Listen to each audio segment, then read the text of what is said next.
Welcome to the poolside chat of the worst Wi-Fi in the world. It's a better time for Wi-Fi for sure. So I'd like to welcome you to this webinar. And this is kind of a little bit different take on a webinar that we wanted to do today. Was kind of a little bit of a relaxed moment. Now that September has pretty much come to an end and we're getting into that, we've got our first couple of days of fall, but you know what? We still need to get in that extra little poolside because it's got to be summer somewhere, possibly down under. So, one thing here we're going to do is now a word from our sponsor for today. The best Wi-Fi tools just got better. Introducing Ekahau Connect, design, optimize, and troubleshoot any Wi-Fi network faster and easier than ever before. With the complete suite of tools, we have the Ekahau Sidekick, ESS Pro, Ekahau Survey Pro, and connected with an iPad, along with Cloud Connect, and also we've got our capture tool.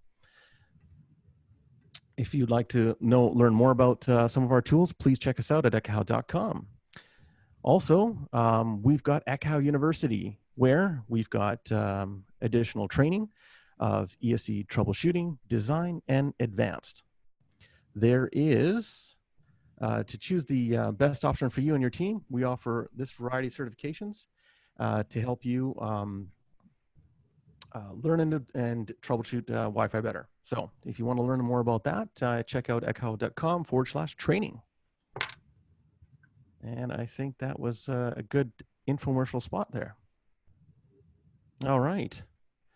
Well, the worst Wi-Fi in the world. And what is that? You know, what is that, right? I mean, obviously it's on everybody's mind. We wanted to have, worst Wi-Fi in the world. It's what have we seen out there, right? And what is all the craziness that we see out there? So our guests today are myself, yours truly, Steven Heinsius. He is the author of the 7 Ways to Fail and the additional 7 New Ways to Fail. So now the famous 14 is what they call it.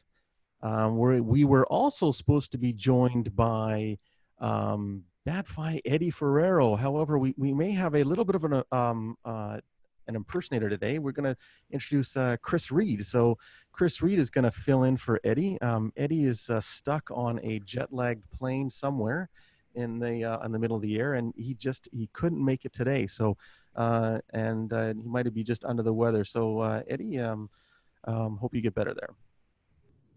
So wait a second. Do each of you guys know each other? Have you guys ever met? Steven, I don't think we've ever actually met. We didn't, no. But the funny thing is, I'm doing this poolside chat from an awesome office in the beautiful city of Krakow, which is in Poland, which is also the city where I got my ECSE certification. And my trainer was Eddie Forero. So I do know Eddie. So you know who I'm impersonating. All right. Yes, exactly. I've got to study a little more. And of course, Chu I know as well. I think we met 2-3 times. Last time was it was in Vegas? No, San Diego. Vegas, San Diego. Yes, Vegas and San Diego, and I don't know if it was in a Cisco office somewhere, but who knows? I can't remember. I know we've met a few times for sure. Yeah. So but glad to be here. And I've got my water, my foot in the water, my feet in the water. It's a nice swimming pool here. Well, handle it. I'll send this over to you for a second. Yeah. So indeed. The question was, do you know Eddie? And these are the certifications, the wireless certifications that I got. And these are the people that trained me. So whenever I make a mistake, I'm referring to those people because they learned me Wi-Fi. So I got Frank Vergeer, who teach me CCNA wireless. Jerome Henry. I think a lot of people of you know Jerome. If you don't, if you have the training bits. What's the name again? Those videos with Wi-Fi training. It's Jerome talking there. He taught me CCMP wireless. I got Ronald van Kleunen, who got me on my CWMP track, and then Eddie was my instructor for ECSE, and the packet magician Peter McGinsey got me on the certifications for CWAP. Then Andrew Voneggi, great blog that I used a lot for reference. Adrian Granados, his awesome tool called Wi-Fi Explorer. It's a tool that I still use the most, I think every day. And I used his brain dumps as well for all my exams. So if you are looking for brain dumps on how packets work, on how technology works, go to his website and find them. They're on his blogs. And Jason Grant, who's got the Wireless Tuesday, which was the main podcast that I always listened when I was doing a run or a bicycle trip. And those were the ones that I got my inspiration from. Well, that's fantastic. That's great.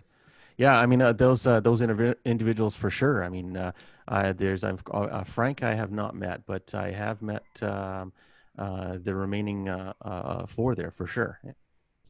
Yeah. Oh, and the other ones on the other list there, and Jason and Andrew. Yeah, for sure. Oh yeah. And then of course my kids. My kids are really important. I mean, if the Wi-Fi is down, your kids tell you, right? Yep. Immediately you get a notification by them. Hey, the Wi-Fi is down. So how did we come up with the concept of the poolside chat? We wanted to have a conversation about good and bad Wi-Fi, and a lot of times those conversations are very nice fireside chats. But when I was building this presentation, this was last Sunday in the Netherlands, and it was 26 degrees, something like that outside. And I said, I'm not going to create a fireside chat. We should be doing a poolside. We should. That's how this came to place.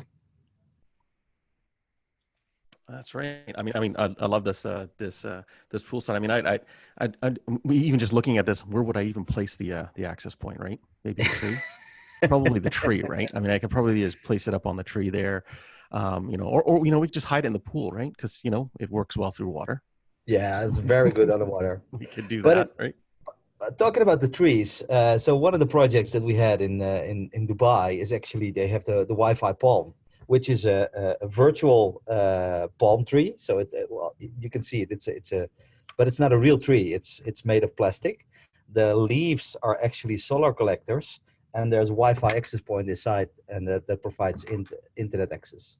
So Google it. It's Wi-Fi the palm. It's pretty cool. Oh, that's crazy. Okay. So what are we going to talk about? Yeah. What are we going to talk about? Well, go. So we've done our little introduction. Let's get off the little introduction there. We've got we're going to introduce our other guest here, and then we're going to get into what it looks like we might have had a slide mixed up there. So that's that's okay. What does the worst Wi-Fi in the world mean to you? And design planning, and do we even need it? Or does it need to be? Do we need that? Do we need that? Right? But it works at home, and how do we educate the user? Right? Yep. So I'll just let our next our co-host step in and give a little introduction. Here, why don't you go ahead there, Chris? Thanks, Stu. So I am Chris Reed. I'm lead network engineer at BEI Networks. So I got a text from Stu about 25 minutes ago or so that Eddie wasn't going to be able to make it. So we did some frantic slide moving around and playing around. So I'm really glad to be here. Any chance I can to hang out with the folks at Ekahau is always a great time. You may know me on Twitter at the CM Reed, and my goal today is to impersonate Eddie as best as I can. I've already stolen all his legroom on the airplanes, so now I'm gonna steal his identity. Mm-hmm. There we go. Nice. Nice. And of course, Steven. Yep. So this is me. This is also you see me growing as a plant. My Twitter handle at Steven Heinsius. I work for Cisco, a tiny little company. Maybe you heard of them. And in Cisco, I am now the lead for the Access team, which means all switching, all wireless, and all small business. My team is called the Global Solution Specialists, and well, basically we look after the innovations and things like wireless assurance, software-defined access, those kind of technologies, and obviously Wi-Fi 6 that's coming now. Yep. I see nipple alert coming in from the chat. Really? Yeah. So it's that's actually because that's definitely a new position for you, right? Yes. Yeah. I'm new in this team, running this team. Yes. Yeah. Yes. That's good. Well, congratulations. Thank you. Thank you. Yeah. Very, very excited. Yeah, for sure. Nope. And we got to that. Okay, and this is what we were talking about earlier. Is what some of the kind of things that you've been focusing on. Yeah. So for the people that have not seen this session, it's a session I actually created for Cisco Live. I think 4 years ago, something like that. And what I wanted to do is I wanted to give an overview of best practices for Wi-Fi. And it was really, really boring. So I decided, you know what? I'm gonna do it the other way around. I'm gonna flip it around, and I'm gonna show how to do it wrong. And I submitted the session to Cisco Live, and I said it was my first time as a speaker at Cisco Live, and they said, "Are you sure? Are you sure you're gonna submit a session called 7 Ways to Fail as a wireless expert?" They said, "No one will sign up." I'm like, let's give it a try. I like to do things differently. Let's give it a try. And I did it. And there was something like 400 people in the room. So it actually became a big success, which was repeated on all the Cisco Lives since then. There are people in Australia doing my session. I have a lady in Russia doing my session in Russian. Someone in Mexico is going to run with it. She will do it in Spanish. So it became pretty big. And there's a new version released last year called 7 New Ways to Fail. And together that became the famous 14. And yeah, it's just an overview of best practices, what to do, what not to do in Wi-Fi. So what you see here is a 2-page handout. It's a document. I made a summary. You can just reach out to me on Twitter, and I'm more than happy to share it with you. And it's got the fail. So what is wrong? Then it explains in a couple of details why that is wrong. And then there's a thing that I call the simple rule, Steven's simple rule. And one of them that I would like to highlight here, for instance, if you can see the logo, you're probably good to go, which basically means if your access point is somewhere installed and you do not see the logo, then there's something wrong. You need to be able to see the logo. That means that you're close enough to the access point to see the logo. Obviously, I would be happy if it's a Cisco logo, but it goes for every logo. If you can see the logo, it's good. If you cannot see it, that means that either you're working with directional antennas or you have a special installation. But if you don't do that, if you just keep everything regular and you can't see the logo, then probably you're going to have a problem on your Wi-Fi. So I made a summary of those 14 fails. And yeah, well, that's almost like even as it depends, right? As if you can't see the logo, but you got a really huge, like, stadium style antenna, right? Yeah. And then that's the one that you can go. Yeah, no, that's the exception, right? Yes, indeed. Well, and that's good. That's a good rule of thumb, sort of across the board, is that marketing spends a lot of time and money to make sure that their logos are visible. So if it's upside down or sideways, you probably haven't put it in the right spot. Right. Yeah. I like that. Not just for Wi-Fi. Well, that's true, right? Yep. So And Blazic is asking, how can we zoom in? I don't know.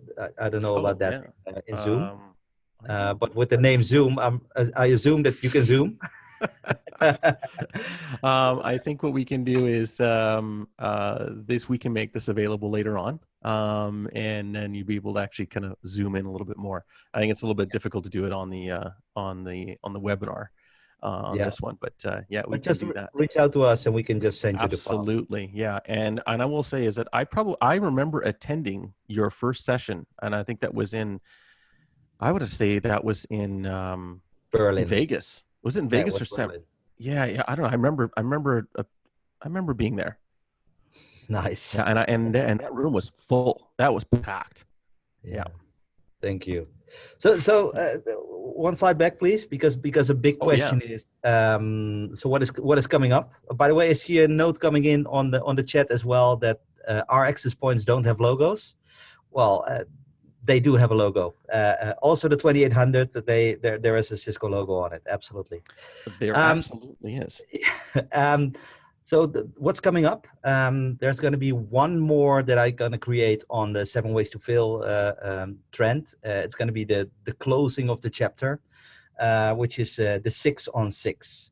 I'm going to present that in Barcelona, and after that it will be in Vegas, in Cancun, and in Sydney or Melbourne. I'm not sure, either one of them. So that will be the last one that I'm going to create, and it will be all about Wi-Fi 6. So that's going to be the 6 on 6. Oh, That will excellent. bring the total to 20, which yeah. By now they're creating a book on the famous fails, and yeah, it's starting to live its own life, and I'm gonna hand it over Well, to. you know what? Hats off to you, Stephen. I think that was actually a really good thing that you started, and it created a lot of interest and buzz, and the topics are definitely they're spot on, right? For those that were thinking that there was no logo on Cisco access points, here is a Wi-Fi 6 AP, and there is a logo on it. You can actually see it is embossed on the camera. So, not sure if you can see that. But I thought I'd just point that out. That was not a product placement, by the way. Yeah, but it's a good product placement. Thank you. That was not okay. So, so it was like, what does it mean, right? What does it look like to us? What does it look like to you? And we often think about what is it? I mean, one good example is this one. I mean, this one that Luke picked up while traveling, right? It was digital antenna, aimed down the hall. There's no diversity, so this was basically just a single one, right? So yes, it was a bit of a bad Wi-Fi at the time, but it would be interesting to kind of say was it good? Was it bad? Right? When we look at this, we kind of go, well, what was it doing? Right? Was it a really old antenna? So there's lots of different kind of ways to kind of figure out if it was bad or not, right? But that's just kind of a little minor example. But when you get into the really good ones, right? I mean, these are the ones that I really like right here, and I'm sure probably you guys have seen something like this. Yeah, so this one, I should say most of these pictures came from Eddie's website, badfi.com. Mm-hmm. It's pretty atypical to see a mix of different antenna types unless you're doing something like a backhaul. So you've got your 2.4 or 5 gigahertz radio is set up with a directional to go back to a point to point or a mesh, and then it's servicing clients with omnis. But if you look, looks like three omnis and then 3 different leads going to 3 different patches that are all pointing in very different directions. So that's definitely, I think I could probably safely assume that this one is not going to perform all that well. Yeah, you think? I'm trying to kind of understand how that would work. I'm visualizing the radiation pattern and, just kind of like, what is it doing? Right. Yeah. And I think this comes back to, is did they do it right? Right. I mean, what were they, or was it just someone just wasn't trained or didn't know, right? And I think this is I have that experience with in my job role. I get invited to customers and customer networks, and they either invite me because they have something really big coming up and they want to show, and they're like, hey, you have to see this, it's going to be amazing, or they reach out to me and say your product is shit, and I'm like, okay, thank you. And then I get invited to a customer, and then they show me their installation, and you see something like this, and you're like, well, I I can imagine that you are having problems with your Wi-Fi, but the problem is not the product. The problem is the way they installed it. I mean, here, yeah, there's another example. Yeah, access point should be definitely. I always say at least 3 meters away from each other. So 5 meter is a good one to handle as well. Yeah, but yeah, that's another example. So this would be a fun one to go to lab, because that's both a Maru and then a Cisco AP sitting next to each other. The Maru is probably running. It could run multi-channel, but it's probably running single channel at 80 megahertz wide, and then you've got the Cisco AP that's sitting there. So if we remember our training from CWNA, you've got the three tenets of adjacent channel interference is frequency, power, and proximity. So despite the fact that these two may be on different channels, that they're so close together that you're still probably going to get some form of adjacent channel interference between the two of them, even if one of them's on 36 and one of them's on 40, just because of the proximity. Mm-hmm. Yeah. And there's another thing, guys, because they're managed by two different controllers, the RRM doesn't see the messages. They're just interfering with each other. Yeah, and this is often what happens is that they'll have a legacy AP.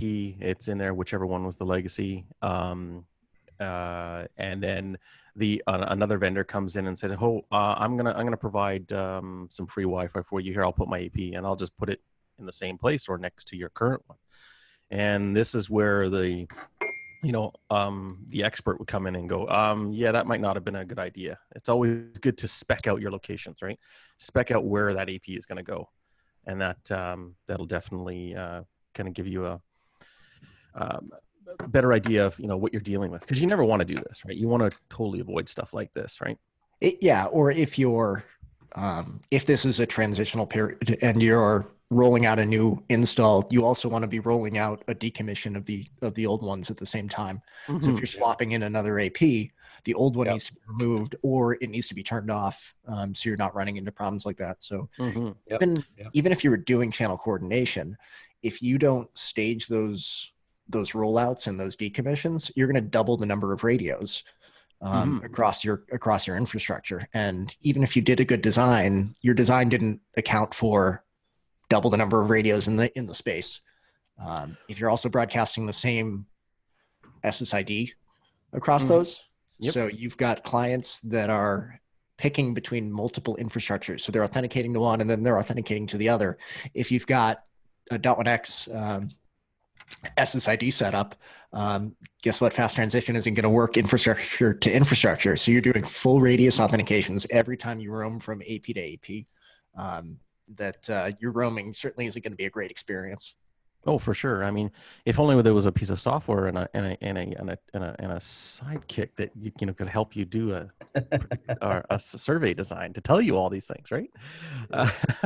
Yeah. Insert product placement here.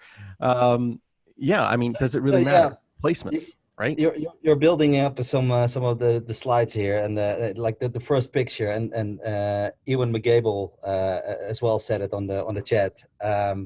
We see this a lot, especially in schools, and they're protecting the access point. Yeah, well, in a gymnasium, right? It's in a gymnasium, and exactly, it's very common. It is very common. I think it's especially in the education market, it's the number one problem that we see. They put it behind a metal cage.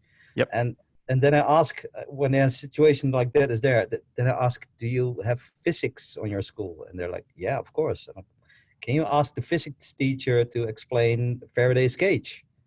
And they're like, maybe we could have done it myself.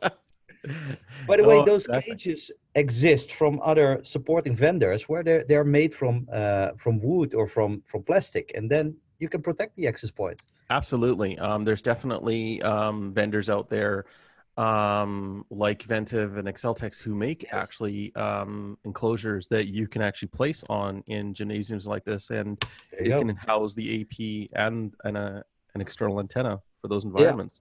Yeah, And it's then always nice to look at that. the second picture was an interesting one as well. I mean, I didn't know that. I think I know my products pretty well, but I didn't know that our access points support stacking.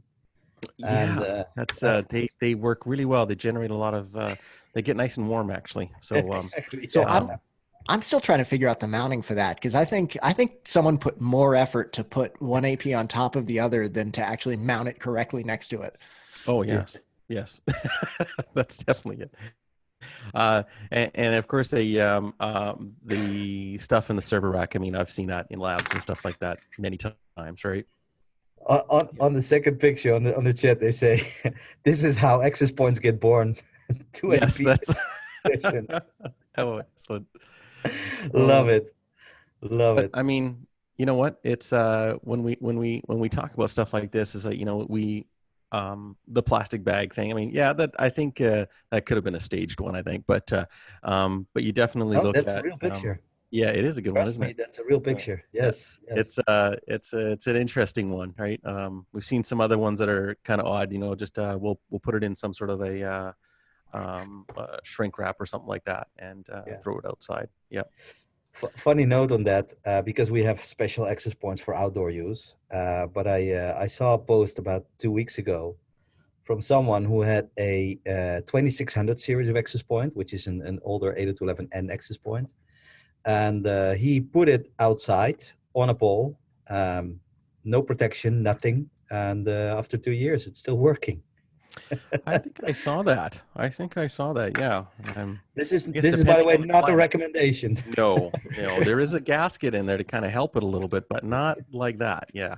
But I Yeah. still think that gasket was getting penetrated because he had showed another picture of it upside down with the water just draining out of it. Yes. So Yeah. I think that's an example of why you buy enterprise gear, Yes. because you if you were to throw like a little Nighthawk or something out there, there's no way that would have lasted that long. But you pick some good vendors, and they've all got good hardware. Oh yeah. Exactly. Yeah. Yeah. The cable is bound to go. The cable and the sheathing around the cable on the external APs would be, sorry, outdoor APs would go before the AP does. Right. Yeah. So, yeah. I, All so right. I think picture number three, that's a good example of like, as wireless professionals, we go out and we look and we see some of these things, but we don't necessarily understand why it's happening Yep. or what the decision-making process for this was. So we can look at this photo and poke fun at it, but it may have just been a staging location where they threw a couple of it in, That's got it right. configured, Yep. and No, totally. then Yeah. roll it out. Because we can't all bet. And we'll get that a little later on how we do that. So if you're this is a really good point that I know that this is Steven hammers this out in his presentations. If you think about hiring a professional is expensive, wait till you hire an amateur, right? And so yes, that is true. There's a lot of people that are just kind of getting into Wi-Fi or not, but um, you know you want to hire someone that's got at least some experience under the belt if you're doing some large projects, right? Get someone out there that has at least gone through some training and whatnot, because it's like a wedding photographer, right? Would you hire a wedding photographer that has never done weddings before? Probably not, right? Mm. You would go and say, okay, you know what? I'm going to hire someone who's done a few, right? And that's when you kind of go is let the specialist do it, right? Yeah. We'll send in this guy, Mr. Wolf. Mr. Wolf, right? We'll send him in because you know what? You send him in, yeah, everything's going to be good. You know what? Design planning. Do we need it? Do we need to design? Can we just put them behind that metal cage? Will it work, right? And we were just talking about that. I mean, do we even go as far as the coffee cup design, right? Or we call it the solo cup, right? In this case, we can say, okay, the saucer is for 2.4 and the cup is for for 5, right? Yeah. Do we do stuff like that? You know, I've seen, by the way, people that actually use the cup, and then one side, the small, like the bottom, they use that for the 5, and then they turn it around, and then the big one they use it yeah, for the for the 2. solo. Yeah, it's Like, very that's not interesting. how, and they call it a design. Like, okay. It can be, yeah, to some people, right? So, you know, it's when you talk about design and placement, right? You know, Yeah. it's always think about your environment, and obviously this is a really good one. It's like, you know, okay, I got the AP there, but there's a crane that passes through every once in a while, right? Mm. Maybe not a bed, maybe not the greatest location. And this is where it comes into your design aspects and understanding the metrics of your buildings, so that can, you know, can help you, right? You want to Yeah. be able to understand. I mean, when you're going out to design something, get a good feel. If you've got a complex place, go visit it, go physically look at it, right? And then that way you can put those metrics into ESS, and you can actually put that in their Checkout Pro, and put that design together, right? The more information that you feed the design, the better the outcome will be, right? Because that's how it works. Yeah, it's certainly one thing to look at the floor plans and sort of get a general idea and general sense of scale from those. But going on site is so important that you'll catch things like this. If you're going into Mhm. multi-use spaces, is understanding and talking to the people that use the space, understand what they do. Do they throw up curtains that may have some sort of lead lining for sound absorption, or Absolutely. Or in a hospital, right? You can come yeah, across rooms that are completely lead lined. And you may, and that room is probably about a 20 by 20. And well, I guess maybe we may need to put an AP in here, right?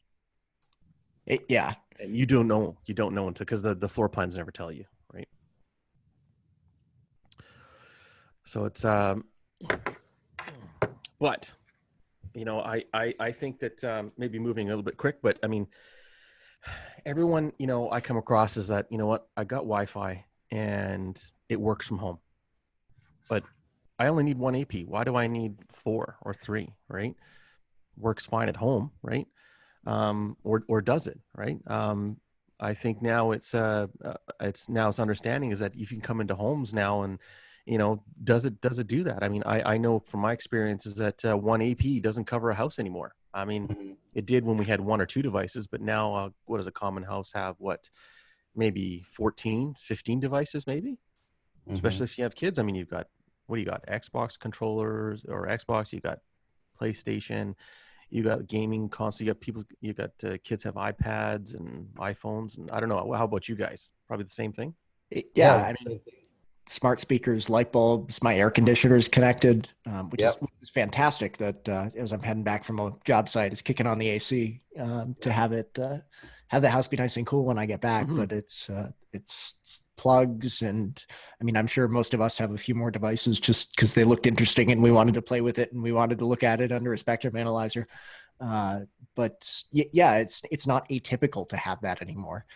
Yep. Everything's getting connected, so Mm-hmm. homes, you may be able to cover it, but you may not have the capacity um, for it. And I think if you look on average, homes or new home construction anyway is getting larger than it used to be.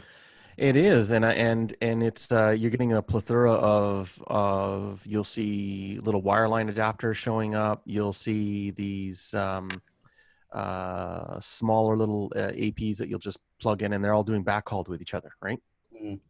That's really common now, and that actually, you know, come for us. That's actually, you know, we come into these larger homes and we're like, whoa, wait a second, we can't do that, right? That goes behind our design principles, right? So we have to kind of think about it differently. But I'm finding more and more using design tools in homes now.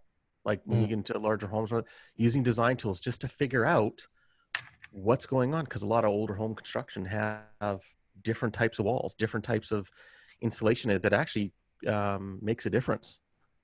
So it's I mean, there's new building material now that just kind of just is just nothing makes it through, and even some older construction, you need, you know, additional APs on the floors. Yeah, Yeah, I and think sorry, go ahead. Yeah, the same rule applies again also in the home networks. If you can see the logo, you're good to go.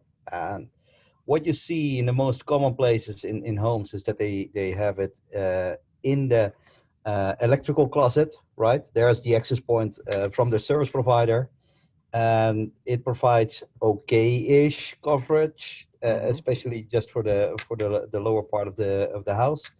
And then they use there you go. I see it on the chat as well.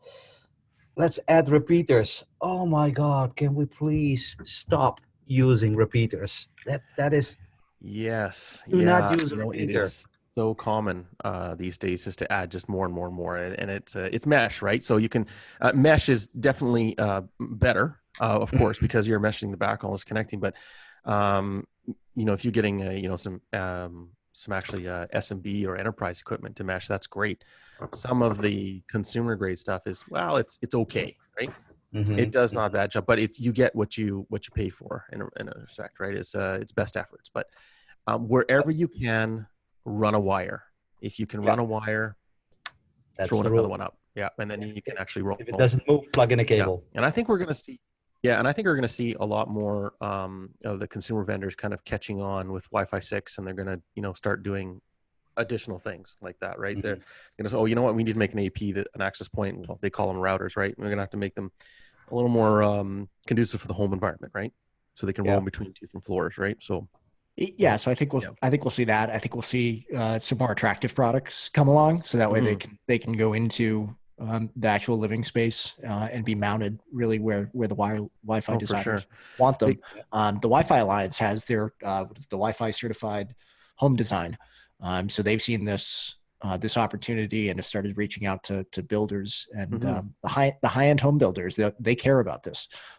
So I think as a Wi-Fi professional, especially if you're doing stuff on your own and not or you're a one-man shop or a two-man shop, it's a great opportunity is to reach out to them in your area, talk to them, and sell the value of having a design on new home construction. Oh, yeah, absolutely, for sure. And I also there was something earlier in the chat is there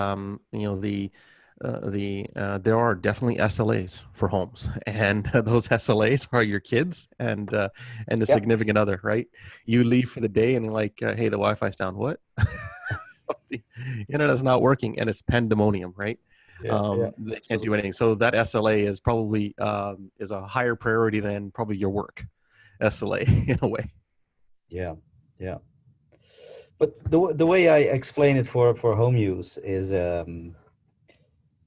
when you're looking at your audio speaker, right? If you're listening to music in your living room, where do you put the speaker? Is the speaker behind closed door in a cupboard? Is it hidden? And they tell me no. I'm like, why not? Well, because then the sound is bad. I'm like, with Wi-Fi, it's the same thing. You should be able to see the access point because that tells you that there's a clear transmission and there's a clear path. And um, like listening to music, when you are upstairs, you're not listening to the music coming from your speaker downstairs, right? You have your own speakers upstairs as well. And that's the same thing that you're going to do with your Wi-Fi. It's the light bulb analogy is that you treat the APs like a light bulb. It's the same thing. It's just on a different frequency. Yeah. You're not going to have the light bulb in your bedroom lighting up your living room. Of course, the penetration of radio is better than sound. Of course, that's true. And yes, for sure. Definitely. Yeah. And Mocha, I have not actually tried those. Just want to comment up there is that using the Mocha devices in older homes. I have not actually tried those yet.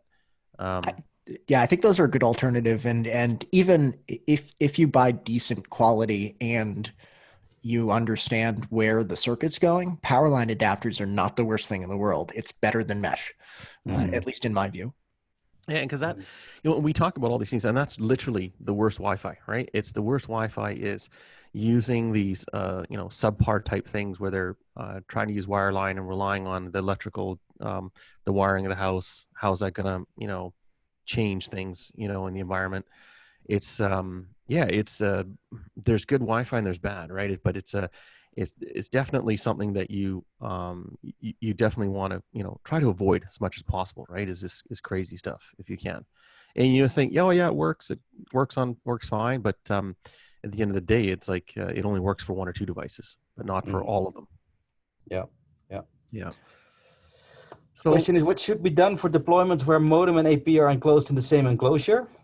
Well, I think we covered that, right? Yeah. I mean, just even if you buy the cheapest access point that you can buy in the market, but you put your access point outside of the electrical closet, then already you're going to have better performance.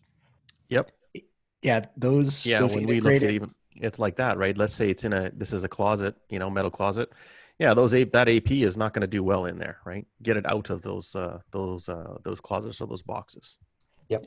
Right. Yeah, those integrated modem router AP combos that those not high quality hardware inside of it, and there's a lot of very inexpensive options for you to pull that AP out of it, shut off the one inside of the integrated device, and get the AP where you want it to be. That's actually one of the first things I did with the internet that you get, for home, right? You order it from your service provider. They provide you the incoming router and it's enabled Wi-Fi ready. And that's the first thing I disable. I disable the wireless and then use my own, because that way I can kind of, I don't want it running in the garage, right? Because that's where they put it. They throw it in the garage and it's well, that's useless for me in there, right? I need it closer to where the devices are. And that's a key thing. Bring the APs to where the devices are, not to where they might be. Or yeah. We have some believers with us on the chat. Excellent. So one thing I wanted to get to as we're getting close to the top of the hour is that remember that not all bad Fi is bad, right? I mean, we see a lot of stuff out there. You folks are going to see everywhere you look. If you're into wireless, you're going to visit a hotel, you're going to visit a conference center and whatnot, and you're going to look up and say, where's the AP? And you're going to go, well, that looks bad. Sometimes it may look bad, but then remember that maybe the environment changed over time, right? So let's say an AP is put in a particular place and then a wall came up, right? Something else came around it, or they added some extra additional structure, and then someone didn't come back and do remediation, right? To make sure that the Wi-Fi is out there. So yes, there's some bad Wi-Fi out there, but sometimes it's not all bad. Sometimes we don't know why the AP was placed flat on the wall, right? It could be placed for a particular reason, right? And it works for a particular use case. So we should all be careful about when we look at the bad Wi-Fi out there, but because we just don't know what the constraints might have been, right? So do we have any closing words of wisdom today for our little chat on the worst Wi-Fi? Use sunscreen when you go in the sun. That's really the best recommendation. SPF 100, right? Yes, and when you're bald like me, wear a cap like you. That's right. Yes. Yeah. Well, I think we both share the same thing, Steven. Yeah. Yeah. So I think ultimately it comes down to do a design, understand the requirements, visit the site. If you're doing those things, odds are you're going to have a pretty good network at the backside of it. You also really need to make sure. So going back to a couple of those bad Fi images, they could have done a design, but the installer may not have placed it where you wanted it to be placed, or mounted it incorrectly. So you need to keep an eye on the installers and make sure you validate it after the fact. Absolutely, validation is key, right? Taking your tools out there, go out there with a sidekick and your iPad and go out there and do that survey, right? Take that remediation. Make sure you see that the APs in those locations that you've placed it have done that validation, right? Do that validation survey. And definitely one comment was there is that, whenever, the comment is whenever the bank redesigns a site, we always redesign the Wi-Fi. That is really good because that doesn't happen, right? So in a lot of places, don't have budget or may not, have it at the top of their list during a renovation, right? And so that's something key to get into project managers' minds is definitely is look at always doing a remediation for wireless after a major renovation, because you just don't know how the environment's changed and what the requirements are, right? And what the new constraints are. So it's really good to, you always want to have awesome Wi-Fi, and you want to be able to give all the information to the tools you got so you can do the predictive, and then you can do the analysis, and you want to be able to always have that in the mindset is that, hey, if you're going to do a big construction project on there, hey, did you guys think about the Wi-Fi? Put that in the budget, right? Because you want to you don't want to be coming back and going, hey, it doesn't work, and then there's tickets and everything generated, and then you look bad in the end and say, well, I didn't even know that they did it, right?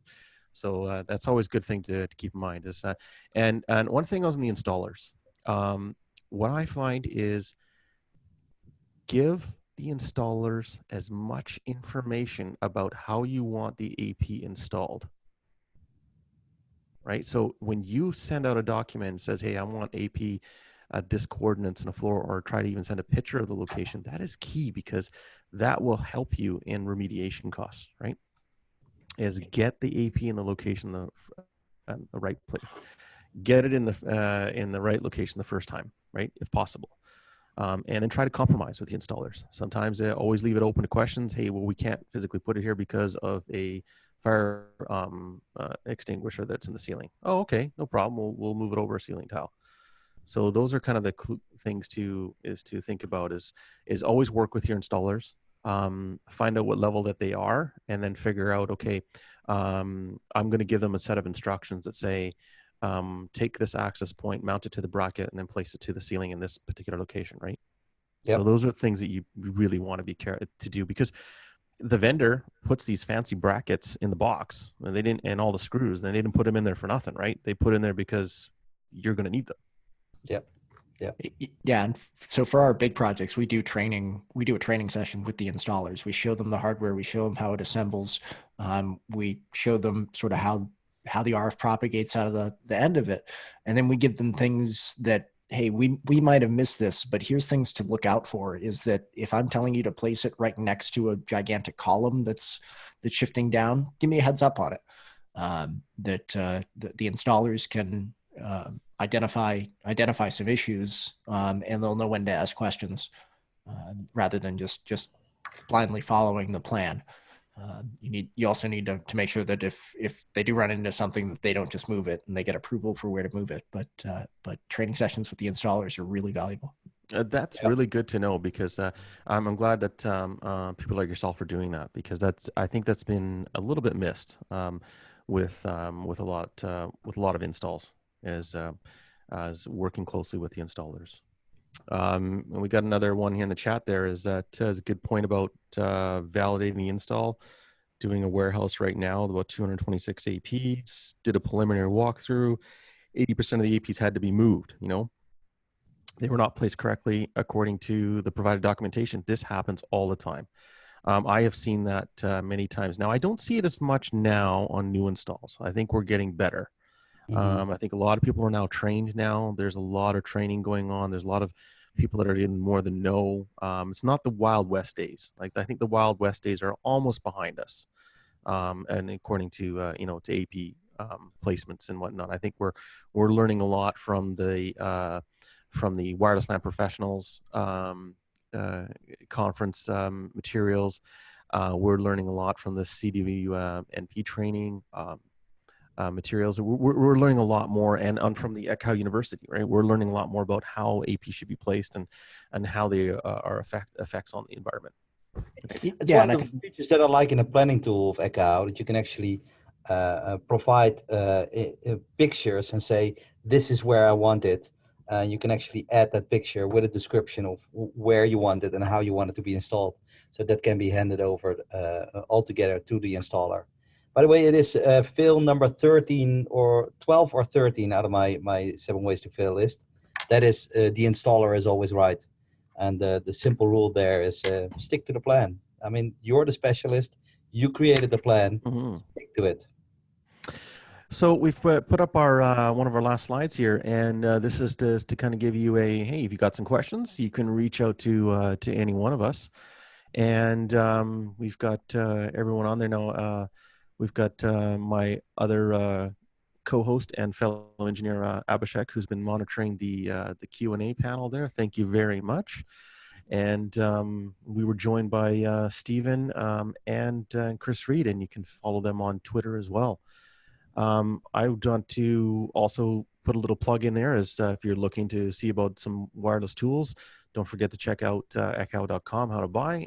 If you're looking to get renew that support, because hey, I've got an old version of Ekahau Pro. Let's get that renewed. And also feature requests. It's one of the cool things about Ekahau is that we're always looking for input on the product. So that and training. And one, I guess, final plug is that if you are looking to get some live demos, or if you're looking to do want to see a live demo, we run them twice a week. And that is on Tuesdays and Thursdays, usually. Yeah, pretty much it's usually on those days. I want to thank all the guests for joining today. I think this was really good. And thank you very much for Steven and Chris for joining. And especially Chris for that last minute. Always a champion. Thank you very much. Yeah, no problem. I will do one plug for the ECSE training. Is that oh yes, sort of a please. Neutral party that the ECSE courseware is phenomenal. It's all about wireless fundamentals the first couple of days, and then you start touching the tool. So it gives you a great foundation for starting to use Ekahau. Absolutely, yeah. And if you're looking to get some training on that, we've got that right on our website as well, how you can sign up for that. And I completely agree 100%. And I've been on the recent track for the ECSE design course, and that is great because you're right. It really goes through the fundamentals, understanding what's going on. The new track is really good. So if you're looking to get some core design principles put in, I really encourage you to check out the training. You guys won't be disappointed. The level of instructors that we currently have are amazing, and we do training all around the world. You guys have the best instructors. Yeah, and one of them actually was jet lagged today, right? One of those instructors. So, which was said, you know what, Eddie? Sorry you couldn't be on the show, but you know, we're thinking about you. I guess we can probably just wrap it up. Wrap this up. I think we got pretty much all those questions in there, and you will be able to see this later on. Posted on YouTube, where you can check out our YouTube channel and subscribe, and keep up to date on any webinars that you missed. So there were two more questions that I would like to answer. Let's do that. One question was, where can I get the famous 14 handout? Just drop me a note on Twitter with your email address, and I will reply to it. It will not be tonight, but I will send it to you somewhere shortly. Question number 2 was about the new access points that have FRA, which is the flexible radio assignment. And they said, how can you do that where the APs are, well, actually in the same box, and we're just telling that they need to be far away from each other? Well, first of all, those radios, well, good question, but those radios are isolated from each other, so they don't interfere with each other. That's one. And the second way that we do that is that the channels that they use are a minimum of 100 megahertz away from each other. So they really do not interfere with each other. That's the way we do it. Some of the secret sauce here. That's right. Yeah, exactly. Yeah. I mean, that's I think we're going to see a lot more advancements in that particular realm as well in the next coming months. All right. Well, thank you very much. I'm going to go ahead and stop the recording, I think. That's how I do that. But thank you very much, folks. Thanks for having me. I enjoyed. Yes.